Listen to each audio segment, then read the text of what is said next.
कौन बनेगा नेता। नगर निगम के चुनाव पास आने वाले थे।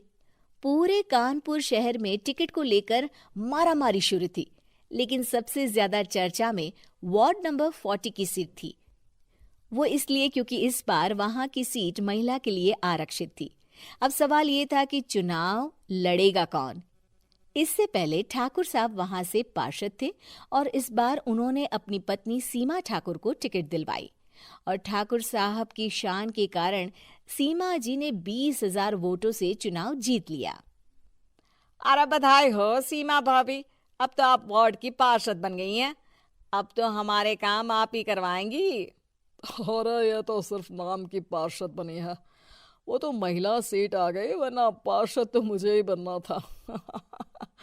अब भले ही चेहरा इसका होगा, लेकिन पावर तो मेरी ही होगी। अरे वाह भाई साहब, क्या दिमाग लगाया है आपने भी।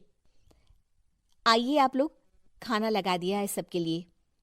सीमा जी पार्षद बन चुकी थीं, फिर भी उनकी एक ना चलती। सारे काम ठाकुर साहब खुद ही संभाल लेते और जहां जरूरत पड़ती वहां सीमा जी का अंगूठा लगवा लेते। सीमा जी ज्यादा पढ़ी लिखी भी नहीं थी। एक दिन ठाकुर साहब और सीमा एक प्रोग्राम में जाते हैं। अरे ठाकुर साहब, आप आ गए। ओहो, पार्षद मैडम भी आ गई हैं। स्वागत है आप दोनों का। लगता है हमारे पार्षद फंड का सही इस्तेमाल हो रहा है। चलिए अब उद्घाटन करते हैं। ये लीजिए ठाकुर साहब कैची, आप ही सबसे पहले प्रवेश कीजिए। सब लोग आगे निकल जाते हैं और सीमा जी पार्षद होने के बावजूद भी पीछे खड़ी रह जाती हैं। वो देखती हैं कि वेलकम बोर्ड पर उनका नाम है, लेकिन महिला होने के कारण कोई उनका सम्मान नहीं कर रहा। अगले दिन एक आदमी उनके घर आता है। अरे ठाकुर साहब नमस्कार। कल ना हम नोटिस किए कि हमारा घर तो अवैध है और नगर निगम वाले उसे तोड़ने आ रहे हैं। अरे कुछ कीजिए ना ठाकुर साहब। देखो भाई, मैं तो ज्यादा कुछ कर नहीं सकता, पर अगर तुम सबकी जेब गर्म कर दो तो कुछ हो सकता है। कुल मिलाकर 4 लाख लगेंगे। अरे 4 लाख ठाकुर साहब? अरे भाई, मैं अपने लिए नहीं मांग रहा हूँ।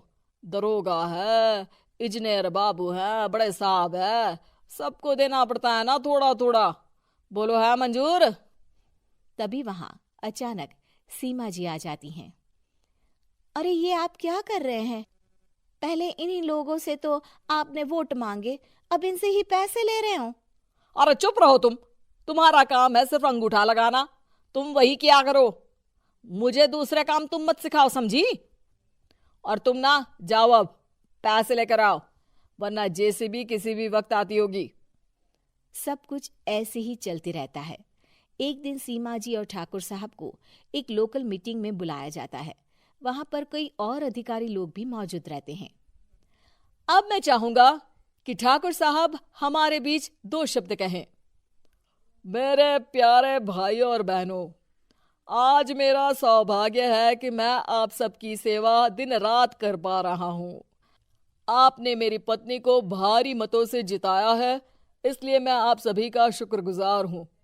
मैं आप सबसे वादा करता हूं कि हमेशा की तरह हमारे वार्ड में किसी को कोई तकलीफ नहीं आने दूंगा। सभी लोग तालियां बजाने लगते हैं। अब मैं माननीय पार्षद मैडम को स्टेज पे बुलाना चाहूंगा। अपने नाम को बुलाया सुनकर सीमा जी एकदम चौंक जाती है। उन्हें बिल्कुल उम्मीद नहीं थी कि इतनी बड़ी जगह उन्हें मंच पर बुलाया जाएगा। जैसे तैसे वो मंच पर चढ़ती हैं। ऊपर जाते ही सीमा जी को सारी पुरानी बातें याद आ जाती हैं कि किस तरह उनके पति उन्हें कभी भी आगे बढ़ने नहीं देते और उनके नाम से गलत काम करते हैं। वो बोलने लगती हैं। मैं आपके वार्ड की पार्षद। सीमा जी एकदम चौंक जाती है। उन्हें बिल्कुल उम्मीद नहीं थी कि इतनी बड़ी जगह उन्हें मंच पर बुलाया जाएगा। जैसे तैसे वो मंच पर चढ़ती हैं। ऊपर जाते ही सीमा जी को सारी पुरानी बातें याद आ जाती हैं कि किस तरह उनके पति उन्हें कभी भी आगे बढ़ने नहीं देते और उनके नाम से गलत काम करते हैं। वो बोलने लगती हैं। मैं आपके वार्ड की पार्षद सीमा हूं। आप में से बहुत कम लोग ही मुझे जानते होंगे, क्योंकि इससे पहले मुझे कभी ऐसा मौका ही नहीं मिला। सारे मौके मेरे पार्षद पति यानी आपके ठाकुर साहब ही लेते रहे। लेकिन आज ये मौका मुझे मिला है तो मैं इसे ऐसे ही नहीं जाने दूंगी। मैं आपको ये बताना चाहती हूँ कि आपके ठाकुर साहब मेरे नाम की आड़ में गैर कानूनी काम करते हैं, जिस पर अंगूठों के निशान मेरे होते थे। इसीलिए मैं अपनी गलती मानती हूँ और आज अपने पद से इस्तीफा देती हूँ, ताकि आगे से कोई गलत काम ना हो पाए। अब फैसला आप सबके हाथ में है कि आप हमें क्या सजा देना चाहते हैं। सीमा जी की बातें सुनकर ठाकुर साहब के चेहरे का रंग उड़ जाता है और वो शर्म से मुंह नीचा करके वहां से चले जाते हैं और पद से इस्तीफा देकर ही सही सीमा जी अपने आप में आत्मविश्वास महसूस करती हैं।